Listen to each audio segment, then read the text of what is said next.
नमस्कार, स्वागत है आप सभी का न्यूज इंडिया में और आपके साथ मैं हूं आयुषी नेगी। कोरोना का कहर अभी तक सबसे ज्यादा अमेरिका पर ही टूटा था, लेकिन अब भारत में जिस तेजी से कोरोना मरीजों की तादाद बढ़ रही है, उसे देखते हुए जानकारों का मानना है कि जुलाई तक कोरोना के मामलों में भारत बहुत आगे निकल जाएगा। बस कुछ हफ्ते पहले तक कोरोना पॉजिटिव केसों के मामले में भारत की गिनती 30 देशों में थी, मगर अब भारत उन 5 देशों में शामिल हो गया है जहां कोरोना के सबसे ज्यादा केस हैं। भारत स्पेन को पीछे छोड़कर कोरोना वायरस वैश्विक महामारी से सबसे बुरी तरह से प्रभावित दुनिया का 5वां देश बन गया है। अंदेशा ये जताया जा रहा है कि जून जुलाई भारत के लिए सबसे नाजुक है। कोरोना के प्रसार में कमी लाने के लिए देश में लॉकडाउन की घोषणा की गई थी। जून महीने से लॉकडाउन को खोलने की योजना पर काम चल रहा है, लेकिन हाल के दिनों में कोरोना के मामले और भी तेजी से बढ़े हैं। रविवार के आंकड़ों के मुताबिक देश में कोरोना संक्रमितों की संख्या बढ़कर अब 2,46,628 हो गई है। साथ ही अखिल भारतीय आयुर्विज्ञान संस्था के डायरेक्टर डॉक्टर रणदीप गुलेरिया ने कोरोना संक्रमण के फैलाव पर चिंता जताई है। डॉक्टर गुलेरिया का दावा है कि कोरोना वायरस का पीक आना अभी बाकी है। ऐसे में अलग अलग राज्यों में अलग अलग समय पर कोरोना वायरस के मामले बढ़ सकते हैं। कम्युनिटी ट्रांसफर पर एम्स के डायरेक्टर ने कहा कि दिल्ली मुंबई हॉटस्पॉट है, वहां हम कह सकते हैं कि लोकल ट्रांसमिशन हो रहा है। डॉक्टर गुलेरिया ने कहा कि लॉकडाउन खुल रहा है तो हर व्यक्ति की जिम्मेदारी बढ़ जाती है। ऐसे में लोगों के लिए सोशल डिस्टेंसिंग और मास्क लगाना जरूरी है। वैसे खुद WHO की नजर भी भारत पर है, मगर कोई भी तार्किक तौर पर यह अंदाजा नहीं लगा पा रहा है कि भारत में कोरोना अपनी पीक पर आखिरकार कब पहुंचेगा। इसे लेकर कई तरह की थ्योरीज भी सामने आ रही है, मगर सवाल यह है कि अगर भारत में 67 करोड़ लोग 5% से भी कोरोना से गंभीर रूप से बीमार पड़ गए तो यह आंकड़ा 3 करोड़ 35 लाख हो सकता है। और अगर इन सब लोगों को अस्पतालों में भर्ती कराना पड़ा तो क्या भारत की स्वास्थ्य सुविधाएं इसके लिए तैयार है?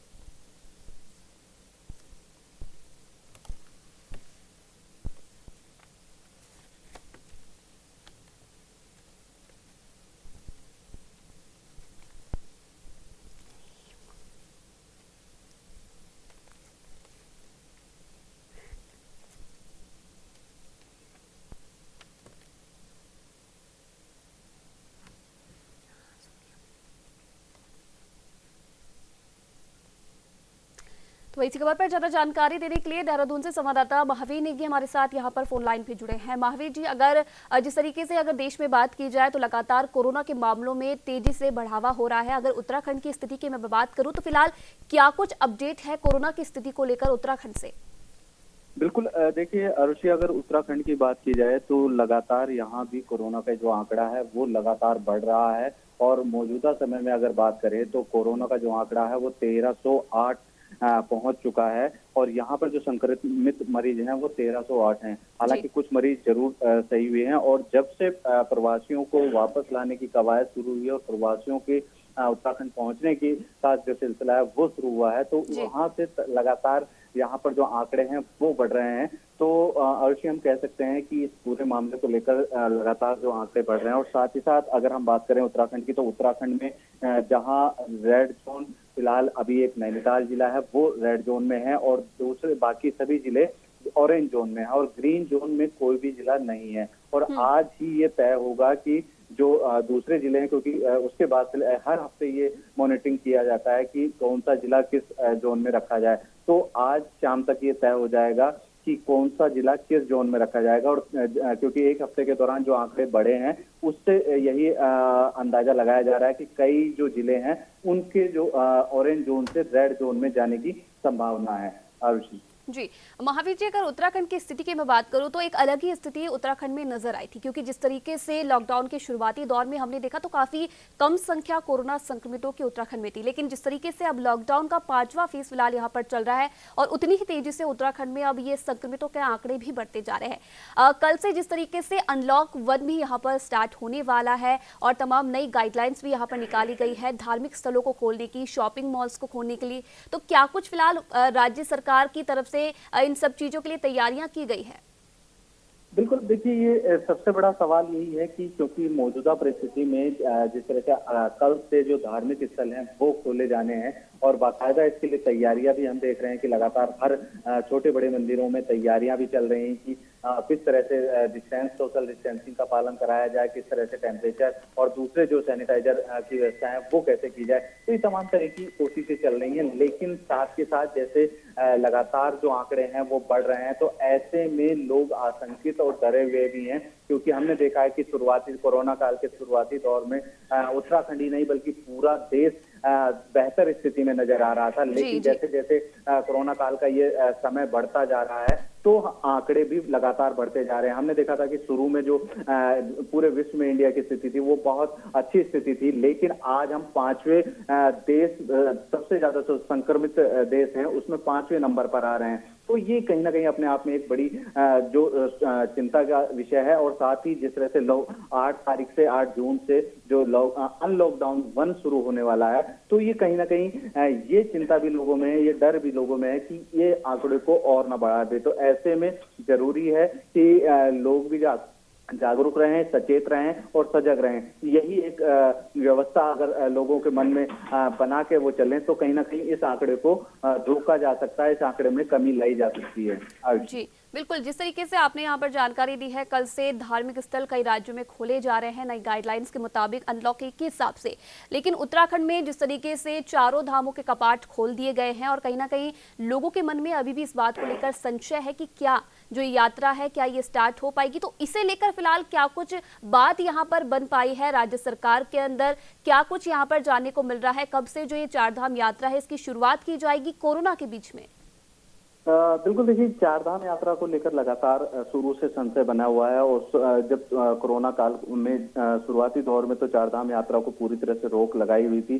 हालांकि जो मंदिर थे चारों धामों के वो अपने नियत समय पर खुले थे। केवल बद्रीनाथ के जो मंदिर थे उनकी तिथि बढ़ाई गई थी, उनको थोड़ा लेट खोला गया था और बाकी सभी मंदिर अपनी तय सीमा पर खुले थे और वहां पर केवल पुजारी ही वहां पर पूजा पाठ कर रहे थे। लेकिन अब सरकार ने निर्णय लिया है कि जो चारधाम की यात्रा है उसको खोला जाएगा, सीमित और संयम तौर पर खोला जाएगा। यानी कि जो चारधाम पहुंचने वाले यात्री होंगे वो बहुत सीमित संख्या में होंगे, उसके लिए गाइडलाइन जारी की जाएगी। लेकिन अभी ये जो चारधाम यात्रा खोली गई है वो प्रदेश के लोगों के लिए खोली गई है। दूसरे प्रदेश से लोग अगर चारधाम यात्रा के लिए आते हैं तो उसमें दोनों ही प्रदेशों की सहमति होगी और कितने लोग होंगे, किस बस से आएंगे, उसमें दोनों राज्यों की जो आपसी सहमति होगी उसके बाद ही उसमें एक निर्णय लिया जाएगा। तो ऐसे हम कह सकते हैं कि चारधाम यात्रा को फिलहाल खोला जा रहा है। 8 जून से खोलने की तैयारी पूरी तरह से सरकार कर रही है। लेकिन इस बीच में जो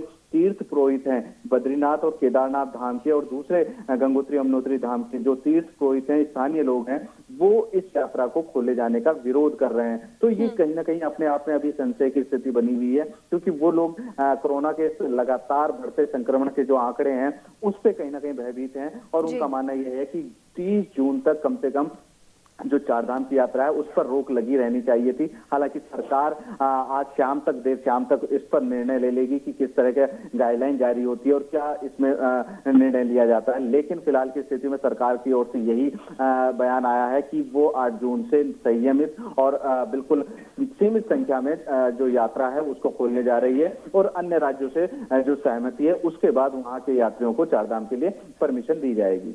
जी बिल्कुल, यहाँ पर उत्तर प्रदेश से शिवानी पांडे हमारे साथ जुड़ी हुई है।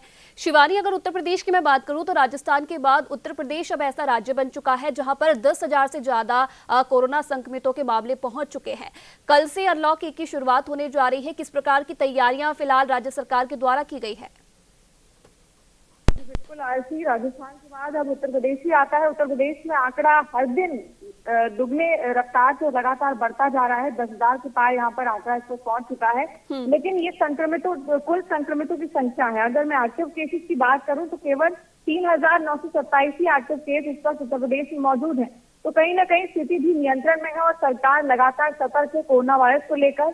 अब तक कुल मौतों की अगर बात करूं तो 268 मौतें इस वक्त उत्तर प्रदेश में अब तक हो चुकी हैं। तो सरकार लगातार सतर्क है, क्योंकि जिस तरह से आप देख सकती हैं कि 10,000 संक्रमित कुल केसेस हैं और एक्टिव केसेस केवल 3,927 हैं। तो कहीं ना कहीं सरकार ने जितने अभी तक फैसले लिए वो कहीं ना कहीं सफल साबित हो रहे हैं और आगे भी जैसे देश अनलॉक 1 की ओर बढ़ रहा है, 8 जून से धार्मिक स्थल और तमाम रेस्टोरेंट्स और चिड़ियाघर भी खोलने की बात कही जा रही है, तो तमाम एहतियात वहां पर भी बढ़ते जा रहे हैं। सोशल डिस्टेंसिंग, जो कि हर बार बात की जा रही है कि सोशल डिस्टेंसिंग से ही हम कोरोना वायरस की जंग जीत सकते हैं, तो सोशल डिस्टेंसिंग के साथ साथ मास्क और सैनिटाइजर का भी वहां पर ख्याल रखा जाएगा। और जो धार्मिक स्थलों में आने जाने की जो संख्या है वो लोगों की काफी कम होगी। इसी के साथ साथ वहां पर भी जो पुजारी हैं वो भी इसको लेकर सतर्क है, उनको भी तमाम दिशा निर्देश फॉलो करने की बात कही गई है। और जो भी अंदर आएगा उसकी थर्मल स्कैनिंग की जाएगी। अगर वो बीमार होता है या उसके अंदर किसी भी तरह के खांसी जुकाम जैसे लक्षण होते हैं तो उसको उसका प्रवेश वर्जित होगा।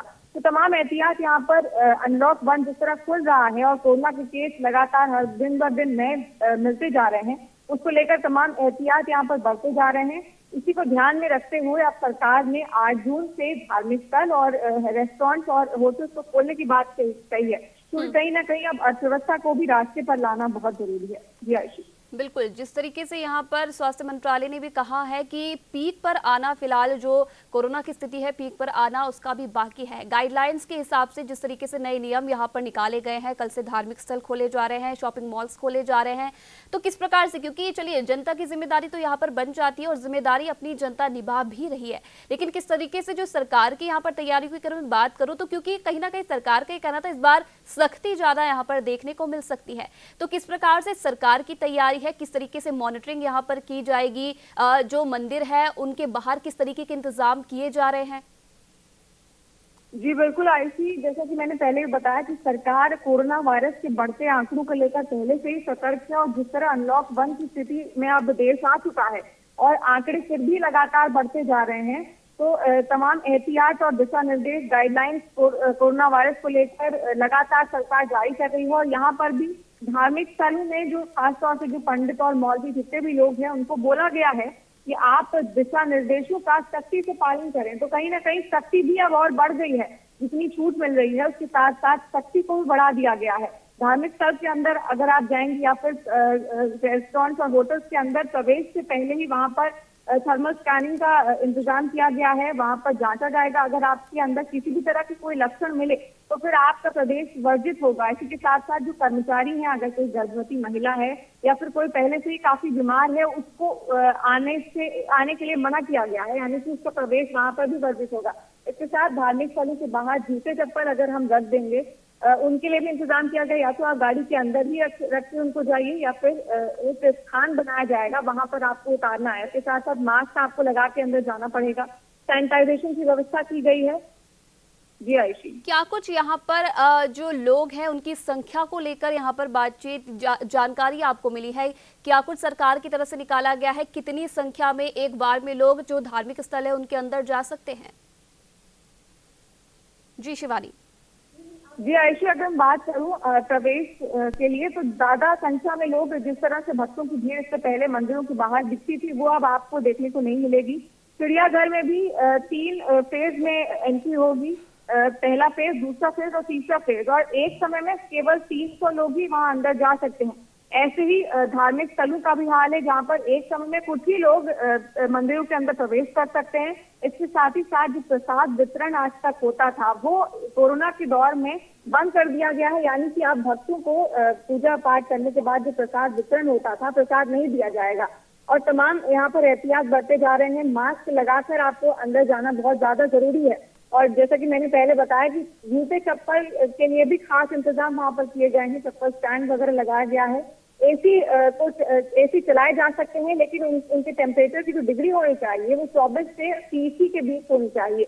इसी के साथ साथ मूर्तियों को छूने की अनुमति बिल्कुल भी नहीं होगी। और अगर शॉपिंग मॉल्स और रेस्टोरेंट की बात करूं तो यहाँ पर सीसीटीवी लगाना जरूरी बताया गया है। सीसीटीवी के जरिए सब पर पैनी नजर रखी जाएगी ताकि सुरक्षा के जो इंतजाम है, सख्ती जो है उसको लोग फॉलो कर रहे हैं नहीं, इसका खास ख्याल रखा जाएगा। जी आईसी। जी बिल्कुल, यहाँ पर महावीर नेगी जी लगातार हमारे साथ बने हुए हैं। महावीर जी, अगर बात करूं मैं, जिस तरीके से WHO ने भी यहाँ पर बताया है, क्योंकि भारत की स्थिति देखें तो आज 5वें नंबर पर भारत पहुंच चुका है जहां पर कोरोना के सबसे ज्यादा मामले देखे जा रहे हैं।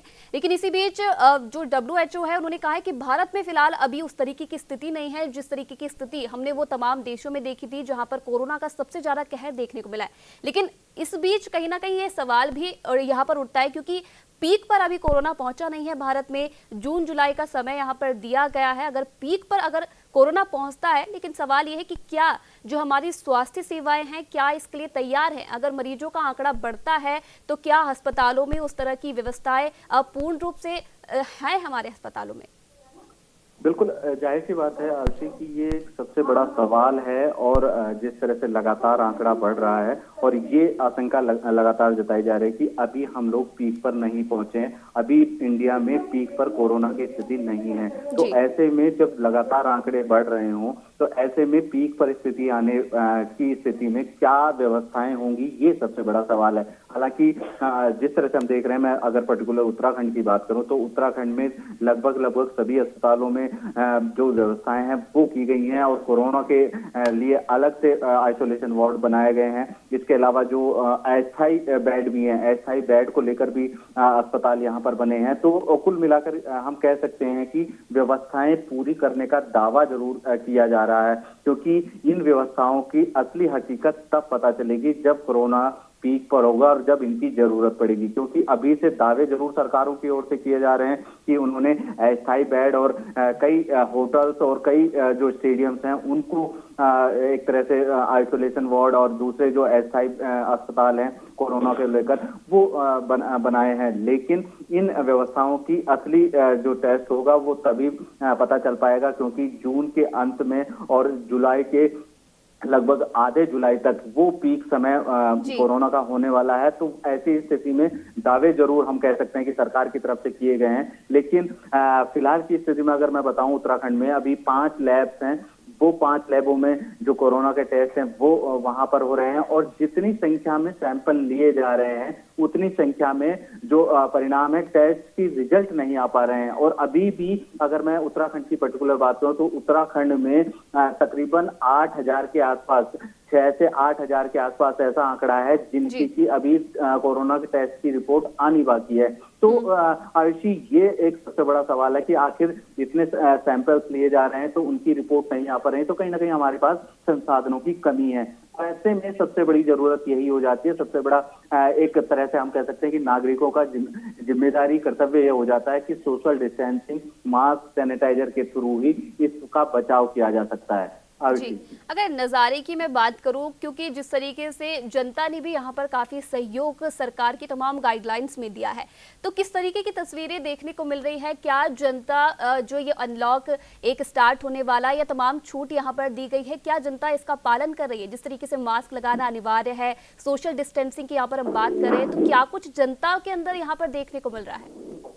बिल्कुल, ये एक सबसे बड़ा सवाल है आरुषि की जब कोई छूट सरकार के द्वारा दी जाती है और स्पेशली मैं कोरोना काल की बात करूं तो जब भी सरकार ने कोई छूट दी है लॉकडाउन को लेकर तो उसका मिला जुला असर हमें देखने को मिला है। बहुत से लोग जागरूक दिखाई दिए हैं, लेकिन बहुत से ऐसी एक बड़ी संख्या भी, ऐसी एक बड़ी तादाद भी है कि जो लोग इस छूट का नाजायज फायदा उठाते हैं। तो ऐसे में बेवजह घर से निकलना और बिना बात के, बिना मास्क के जो घूमना और उसके अलावा जो मंडली के साथ घूमना, तो ये तमाम तरह की चीजें हमें दिखाई देती हैं। तो हम कह सकते हैं कि कुल मिलाकर जो मिला जुला असर यहाँ पर दिखाई देता है, लेकिन कहीं ना कहीं जिम्मेदारी जब सरकार के द्वारा छूट दी जाती है और अनलॉक 1 में जो छूटें मिलेंगी उसमें हमारी जिम्मेदारी और लोगों की जिम्मेदारी बहुत ज्यादा बढ़ जाती है कि कहीं ना कहीं उन छूट का नाजायज फायदा ना उठा के उन छूट को इस तरह से लिया जाए कि क्योंकि इस कोरोना संक्रमण काल में जहां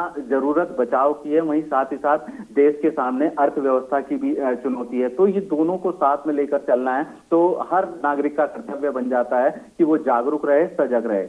बिल्कुल बिल्कुल सही कहा महावीर जी आपने। जिस तरीके से जनता की जिम्मेदारी यहाँ पर अब अहम हो जाती है कि किस तरीके से जो सरकार की तरफ से गाइडलाइंस यहाँ पर निकाली गई है, नियम कानून यहाँ पर निकाले गए, किस तरीके से जो जनता उसका पालन करती है। यहाँ पर हमारे साथ नीरज शर्मा भी बने हुए हैं जयपुर से। नीरज शर्मा, अगर मैं बात करूँ राजस्थान की, तो राजस्थान उन राज्यों में शामिल है जहाँ टॉप 5 शहरों में यहाँ पर शामिल है, माफ कीजिएगा राज्यों में शामिल है, जहां पर कोरोना के सबसे ज्यादा मामले देखे जा रहे हैं और लगातार ये आंकड़ा बढ़ता भी जा रहा है। जिस तरीके से पहले संक्रमितों के आंकड़े बढ़ रहे थे उस तरीके से अब लगातार मौतों के आंकड़े भी बढ़ते जा रहे हैं। अपडेट की अगर मैं बात करूं तो आज की फिलहाल क्या कुछ अपडेट राजस्थान से मिल रही है? देखिए, अगर कोरोना की बात करें तो राजस्थान के अंदर आज जो है कोरोना के 48 नए केसेस सागर जिले रिपोर्ट हुए हैं, जबकि जी। 3 मौतें भी आज कोरोना से रिपोर्ट हुई हैं। इसके साथ ही प्रदेश में मौतों का आंकड़ा बढ़कर 234 हो चुका है और अब तक जो पॉजिटिव मिले हैं उनकी संख्या 10,385 है। लेकिन आपको रिकवरी रेट 70.15 से ऊपर राजस्थान की है, यानी रिकवरी काफी अच्छी जो है वो रेट है और देश भर में नंबर 1 रिकवरी के मामले में है। यहाँ तक कि प्रधानमंत्री नरेंद्र मोदी ने भी इस मामले में राजस्थान की तारीफ की। अगर बात करें कोरोना के मामले की, तो आज जो मामले हैं उनमें अलवर से 1, बांसवाड़ा से, भरतपुर से 4 है, भीलवाड़ा से, चित्तौड़गढ़ से 2 है, जिसमें से 1 मरीज मिला। सर्वाधिक 24 मरीज आज भरतपुर से मिले हैं कोरोना से। झुंझुनू से 3 है, जालौर से 1 है, कोटा से 3 है, नागौर से 1 है, सवाई माधोपुर, सिरोही, टोंक, झालावाड़ से 1 मरीज मिले हैं, जबकि 2 अन्य राज्यों से हैं। जी। इसके अलावा हम बात करें मिलाकर के कोरोना की स्थिति को लेकर के, तो कोरोना की स्थिति को सरकार ये कोशिश कर रही है कि बड़ा से बड़ा जांचें हो। अब तक जो है 18-19 तक जो जांचें हैं प्रतिदिन सरकार ये लक्ष्य नहीं कर पाई है कि इतनी जांचें भी प्रतिदिन की जा रही है, तो सरकार 24-25 हजार तक को जो रेंज है उसको बढ़ाया जाए। लेकिन अगर बात करें तो क्योंकि कल मुख्यमंत्री अशोक गहलोत ने अलग अलग धर्म गुरुओं से चर्चा की थी, उसके अंदर ये बात निकल करके सामने आई कि धार्मिक स्थलों को अभी नहीं खोला जाए। राजस्थान के अंदर खुद अलग अलग मंदिरों के जो महंत थे उन्होंने कहा कि 30 तारीख तक जो है हम अभी खोलने के पक्ष में नहीं है कि धार्मिक स्थलों को खोला जाए, क्योंकि इससे कोरोना संक्रमण और ज्यादा बढ़ सकता है। तो उस बात पर जो है मुख्यमंत्री ने मोहर लगाई। तो ऐसे में माना ही जा रहा है कि अब आगे कुछ दिनों और जो धार्मिक स्थल है नहीं खुलेंगे, लेकिन अर्थव्यवस्था का पहिया घुमाना है। आज से सैनिटाइजेशन चालू हो गया है, इसके साथ ही डिसइंफेक्शन चालू हो गया है तमाम मॉल्स के अंदर। जो मॉल्स हैं बड़े बड़े जिनमें मल्टी स्टोरी मॉल्स हैं, तो उन सभी को आज से डिसंक्रमाइज करने की कोशिश की जा रही है, ताकि कल से जो मॉल्स है उसमें दुकानें संचालित हो सके। समय जो है सुबह से लेकर के और रात 9 बजे तक ही समय रहेगा। रात से लेकर के सुबह तक जो जिस तरीके से कर्फ्यू लागू है लॉकडाउन के अंदर, अनलॉक के अंदर, वो लगातार लागू रहेगा। लेकिन आर्थिक जो पहिया है वो घूमे, तमाम जो व्यवसाय हैं, शॉप्स हैं, वो पटरी पर आ सके, इसके प्रयास सरकार कर रही है। हालांकि भीड़ भाड़ नहीं हो, इसके लिए सरकार ने ये तैयारी करी है कि जहां हटवाड़े लगते थे, जहां पर फुटपाथ बाजार लगते थे, तो उन चीजों को अभी सरकार ने नहीं खोला है। एक बड़ा गरीब वर्ग जो था वो हटवाड़ों के जरिए अपना व्यवसाय कर रहा था, वो अभी फिलहाल नहीं चल पाएगा। इंस्टीट्यूट जो है जहाँ छात्र छात्राएं बैचों के अंदर पढ़ते हैं, वो अभी इस वक्त जो है स्टार्ट नहीं हो पाए हैं। इसके साथ ही स्कूल कॉलेज जो है अभी स्टार्ट नहीं हो पाए।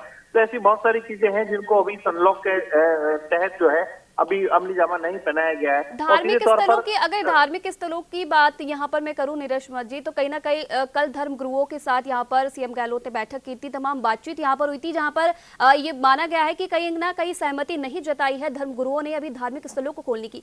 लेकिन कब तक आधिकारिक तौर पर ये नियम यहाँ पर, ये आदेश यहाँ पर जारी किया जाएगा? क्योंकि कल से जो धार्मिक स्थल तमाम राज्यों में खोले जा रहे हैं, तो राजस्थान की जनता में एक संशय यहाँ पर बना हुआ है।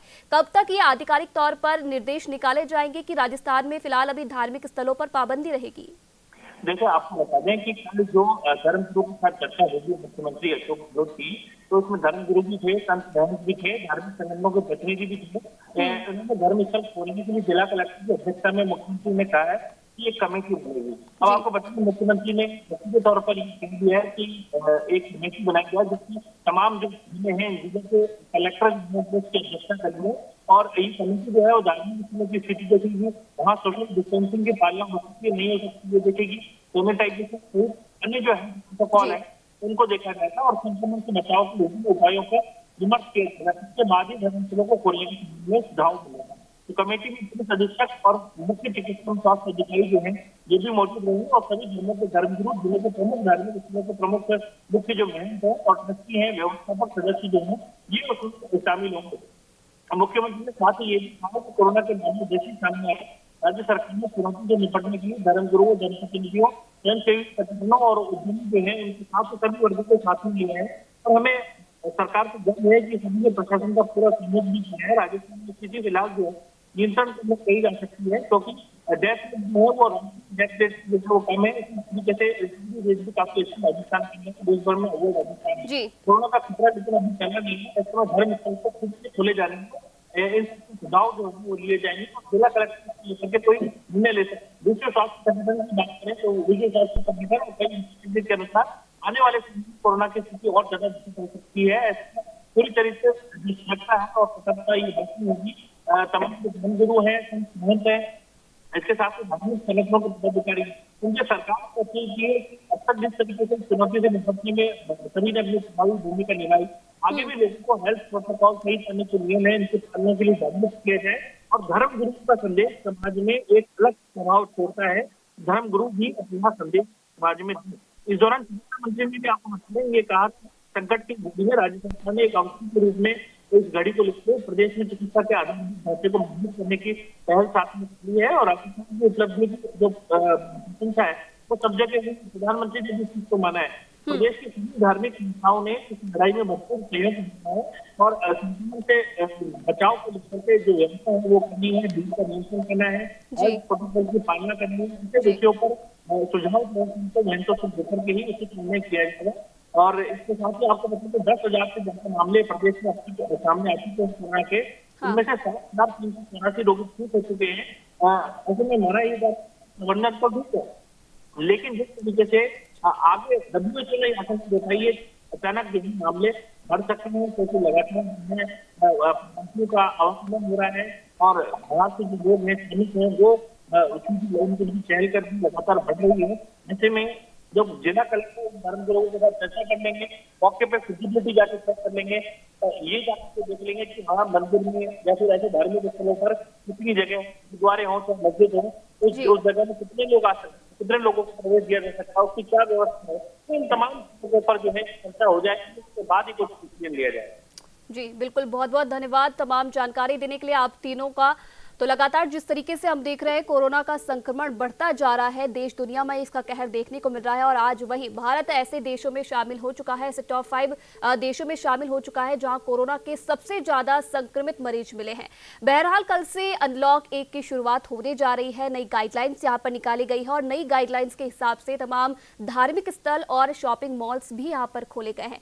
लेकिन कहीं ना कहीं जिम्मेदारी यहाँ पर जनता की भी बन जाती है कि किस तरीके से जो नए नियम यहाँ पर कानून निकाले गए हैं, किस तरीके से जनता उनकी यहाँ पर पालना करती है। फिलहाल इस खास कार्यक्रम में इतना ही। आप देखते रहिए न्यूज़ इंडिया।